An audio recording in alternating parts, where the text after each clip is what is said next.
The Capitals fall to the Rangers. What went wrong? Let's talk about it next on this edition of Locked On Capitals.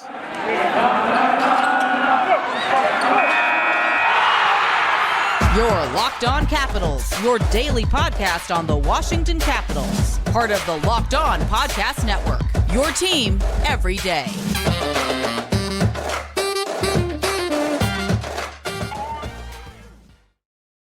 Well, hello and welcome into this edition of Locked On Capitals. I'm so glad you decided to join me today. As always, this podcast is free and available on all the major platforms. And I want to thank you for making this your first listen or view of the day. Yes, this podcast is also available in video form, so head on over to YouTube and check it out. My name is Dan Holme. You can find me on Twitter. It's at DanCaps218.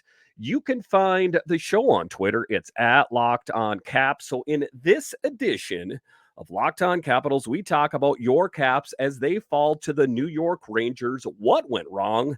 Then later in the show, we will talk about how the frustration is starting to boil over. You saw the fights that were out there with Wilson and Ovechkin cross-checking, and you're really kind of starting to see everything come into focus as this team, I think, is trying to do its best, but it's not enough, and they're frustrated.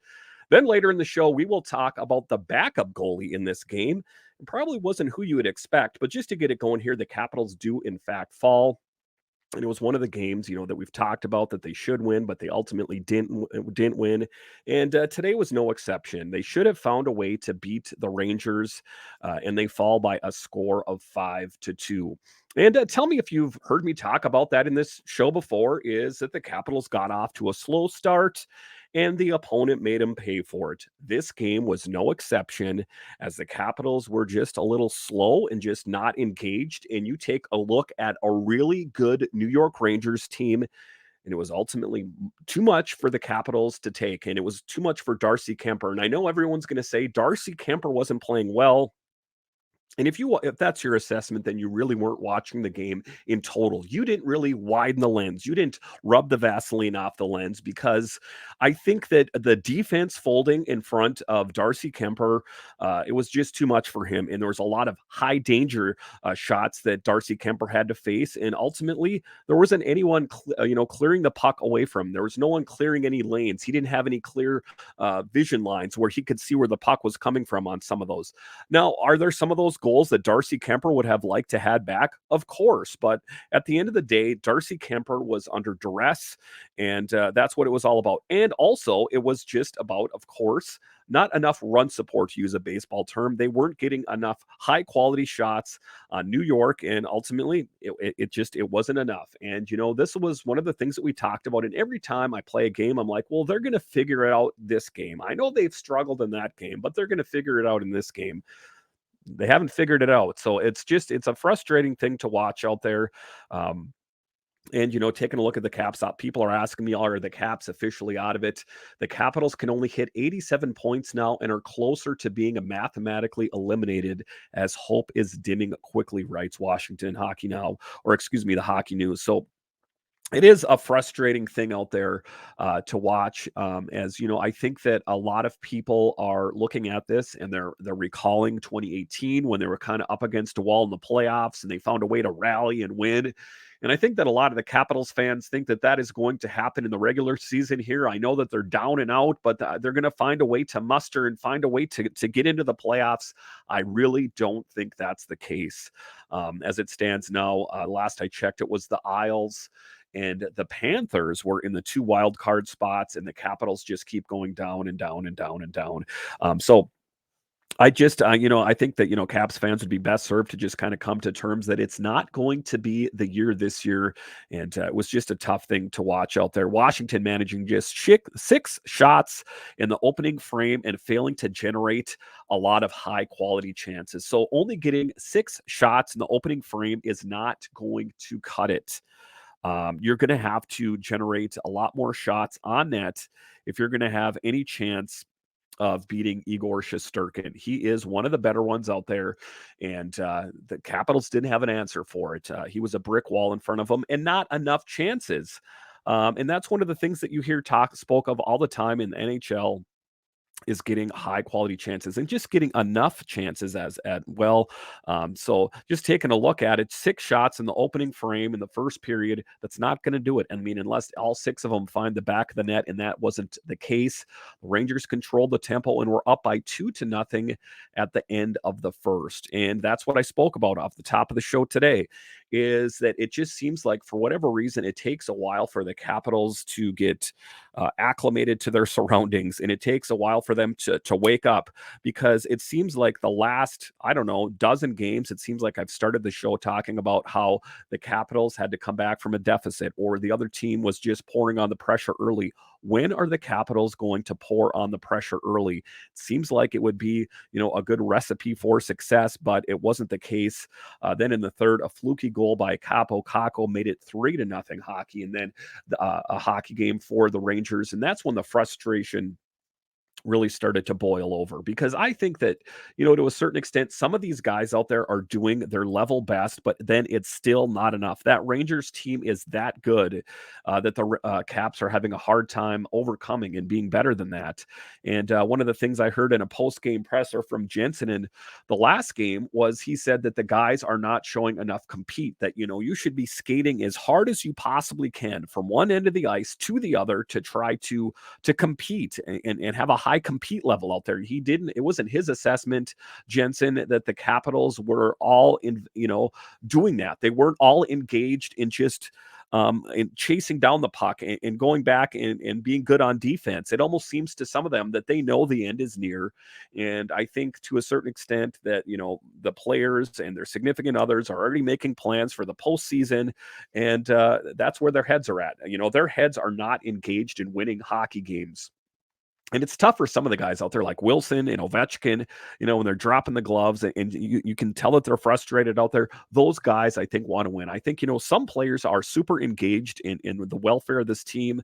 And some of them, again, they already have their eyes and their plans made for what's happening after the season concludes. So a tough thing out there for the Caps as they just get worked out in every form and fashion. The chances were there in DC, but Igor Shesterkin was a force to be reckoned with, and the team failed to connect on a pass or plays in front. And that's what it was all about. Just the frustration out there. And I was, as a fan, frustrated to watch the game because, I go into all these games with the highest hopes that they're going to win a game. They're really going to take it to the Rangers and they're going to find a way to turn it around, that they're just going to come out of this fog and they're just going to go on a tear. They're going to go on a heater and win the rest of the season. And we're going to be talking about them playing in the playoffs. And then a game again like tonight happens, a formidable opponent, they fall flat on their face. So it is tough. And like I was talking about off the top, their chances of making it into the playoffs are getting smaller and smaller and smaller for me. And if everyone listening to this or watching it was wise, they would start making plans on the future. What is this team going to look like the next year? What should they be doing at the draft? What should they be doing, in that kind of thing? And what players in Hershey are ready to get called up? Because this season and this game in particular is just becoming more and more evident about where things are going wrong for this team. All right, so after the break here, we are going to talk about Tom Wilson out there and Alex Ovechkin and the frustration on this team, and what position should this Caps team take in the postseason, the off season that is. We'll talk about that after the break.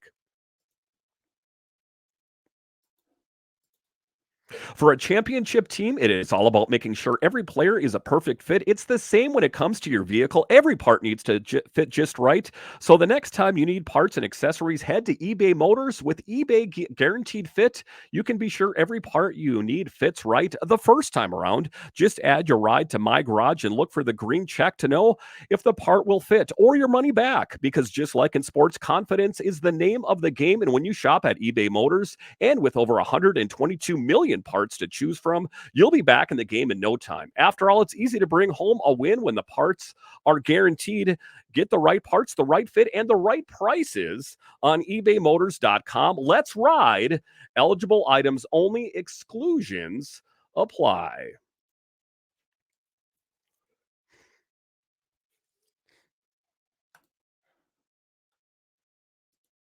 All right, welcome back into this edition of Locked On Capitals, part of the Locked On Podcast Network, your team every day.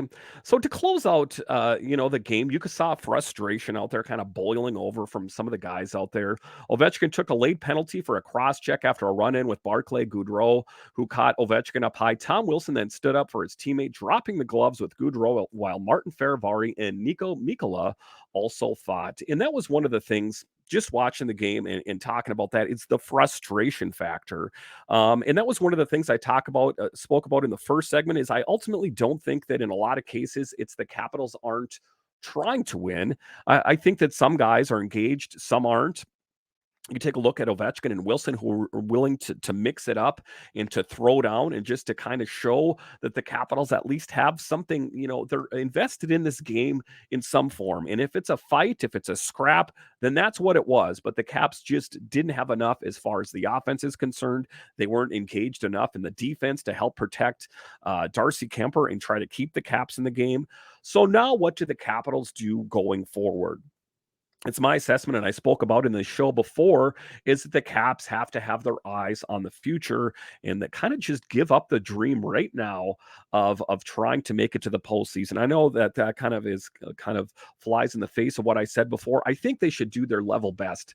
Don't get me wrong. I don't think they should try to lose the rest of the games, but I think that their focus, and I guess I'm speaking more to the administration. I'm talking about more Brian McClellan. I'm talking about Ted Leonsis. I'm talking about, the ownership and the GM. For them, I think that they should have their eyes more set on what's happening next season and addressing the issues out there. Because I just got done doing an interview or I was on his show, Locked On NHL, where I was talking with Gil Martin.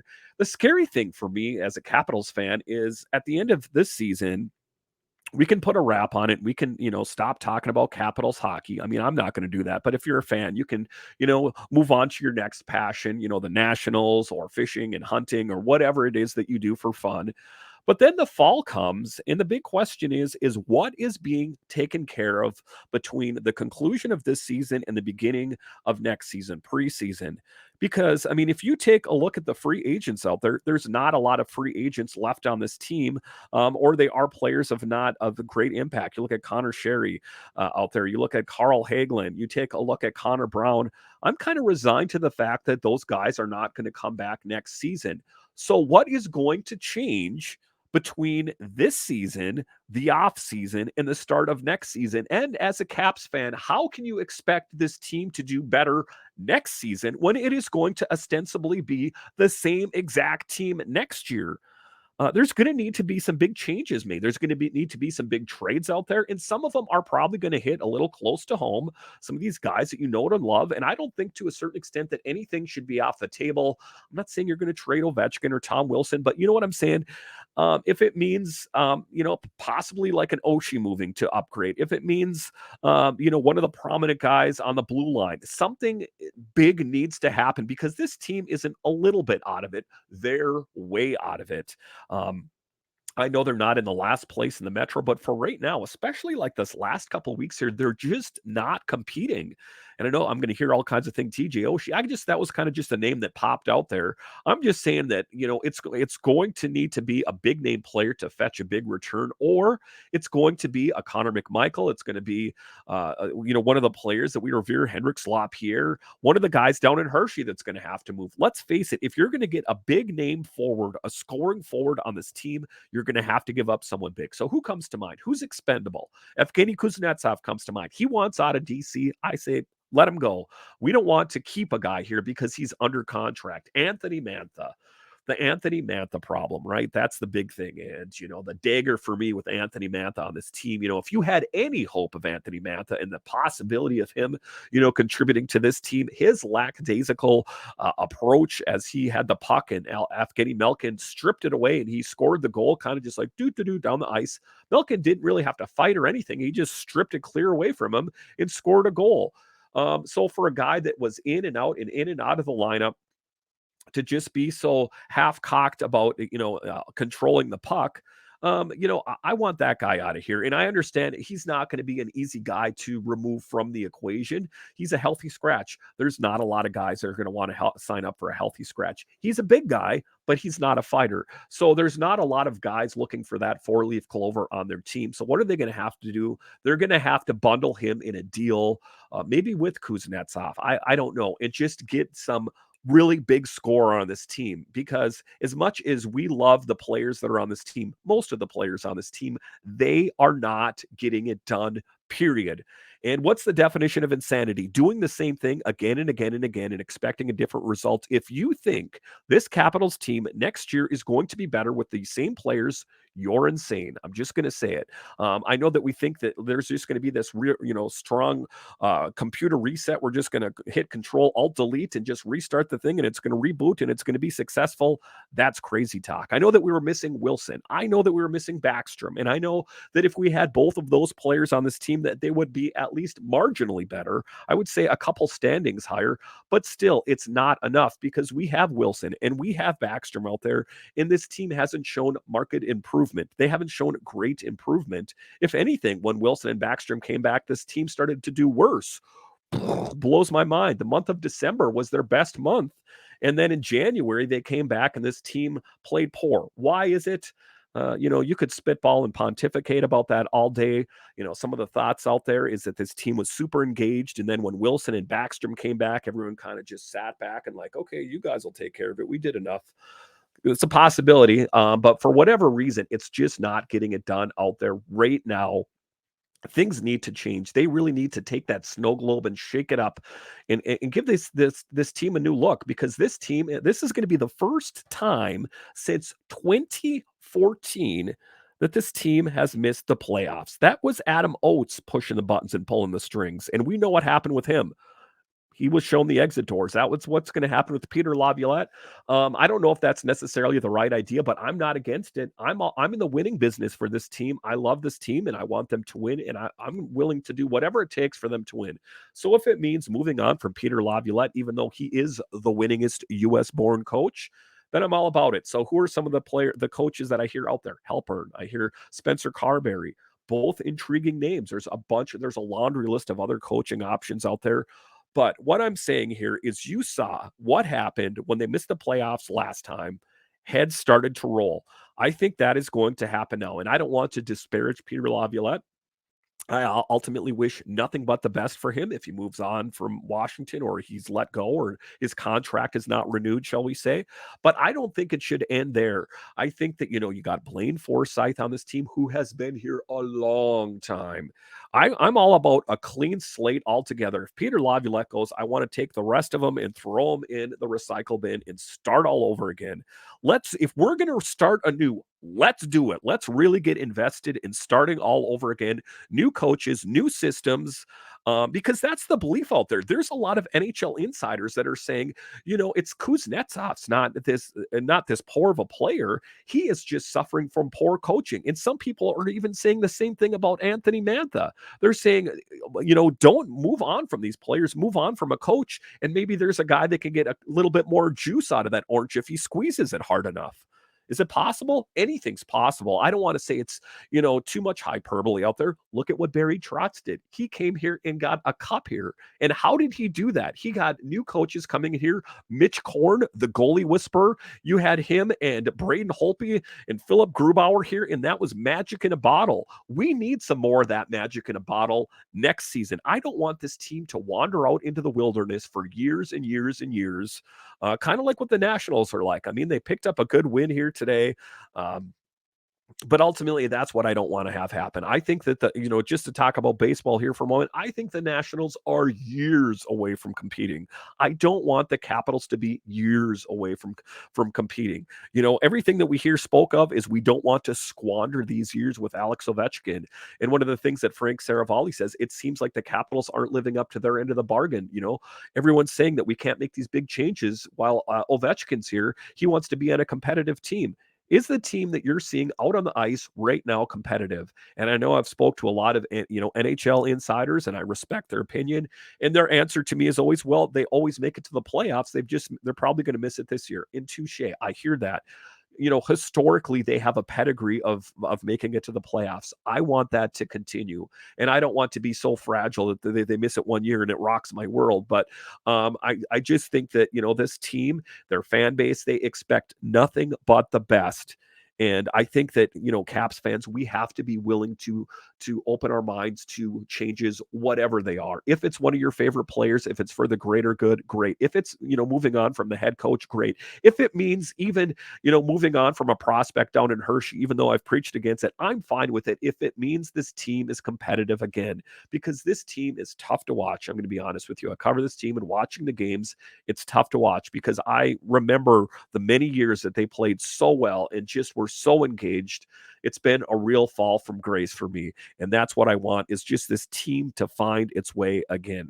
All right. So after the break here, we are going to talk about the backup goalie in the game against the Rangers. It probably wasn't who you thought. It definitely was not who I thought. Who am I talking about? Let's talk about him next.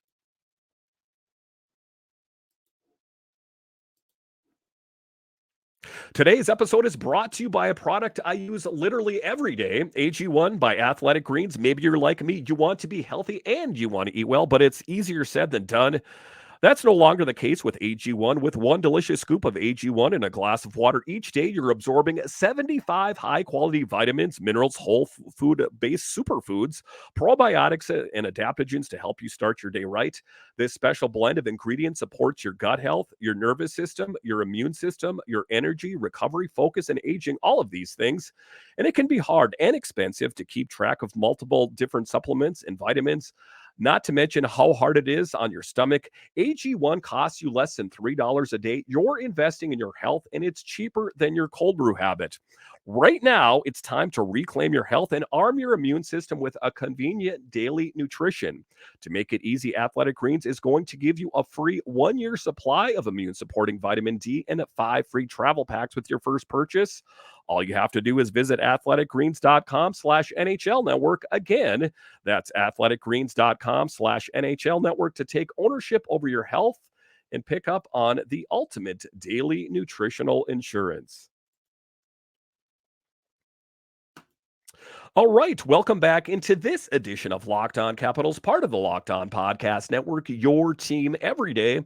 So there was a backup goalie for the Capitals. Darcy Kemper got the start, as we know, but an unexpected goalie that I did not expect to be on the bench, backing up Darcy Kemper in the event that he got injured. The Capitals have signed goaltender Mitchell Gibson to an amateur tryout agreement, and he will serve as the backup today versus the New York Rangers, with Charlie Lindgren out with an illness. Color me surprised. I would have thought Fucale. I would have thought Hunter Shepard, something like that. I'm sure that Hershey's playing and it has something to do with that. But talk about jumping out of the frying pan and into the fire for Mitchell here. So it was an interesting move for him as he gets his opportunity to shine in the big time. It is an interesting move. Like I said, generally speaking, in those cases, they go for kind of a more proven commodity.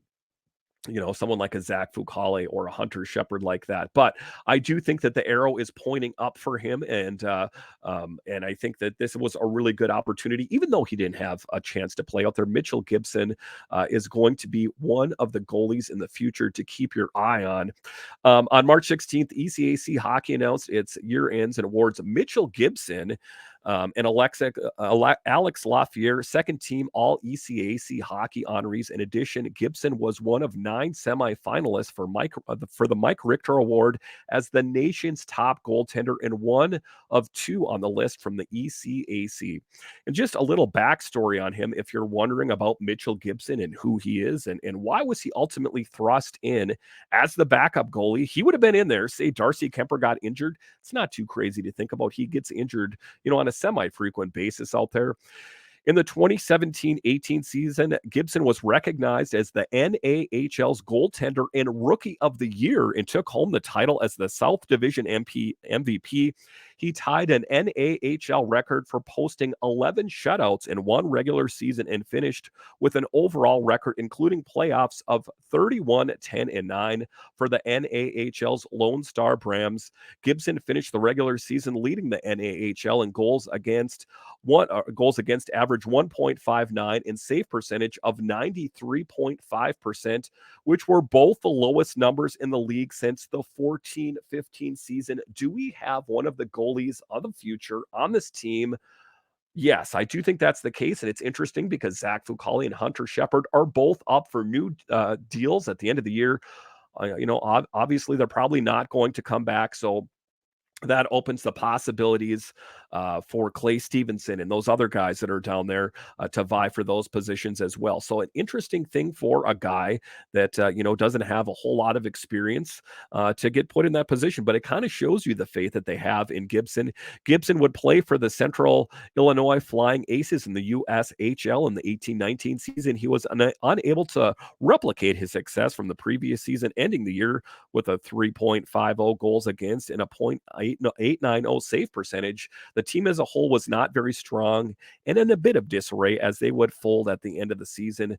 Gibson finished the 1920 regular season, his rookie campaign in the NCAA, with a record of 9-8-3 and a 2.66 goals against average and a .917 save percentage. He ended the regular season ranked 42nd in the NCAA in goals against and ranked 26th in the NCAA in save percentage. So he does have quite glowing numbers. Again, I think that he is the future at some point down in Hershey or the Stingrays, something like that. As we know, we have Darcy Kemper up for 5 years and Charlie Lindgren for 3 years. So I don't think there's going to be a vacancy anytime soon.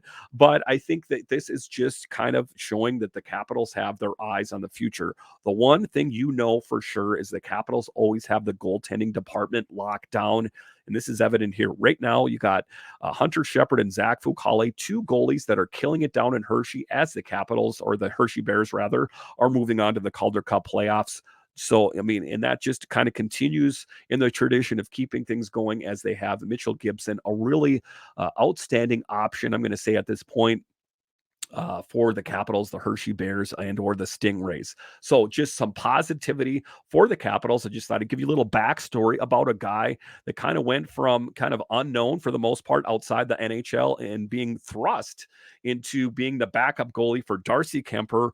Had to be quite an event for him. I bet there's some nerves there sitting on the bench. I think probably kind of, thinking to himself, I'm probably not going to get called in, but if I'm getting called in, this is probably a life dream coming to fruition. So I'm ultimately happy for Mitchell that he got this opportunity. I look forward to seeing what he has in the tank when he's playing in Hershey or down in South Carolina, the Stingrays.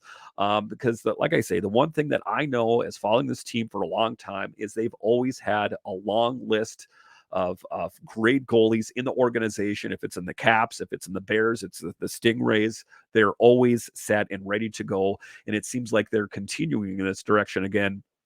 And I look forward to seeing what he ultimately has in the tank because, at some point, Darcy Kemper and Charlie Lindgren will move on. Who will be the goaltenders of the future? Some of the answers are becoming a little bit more clear.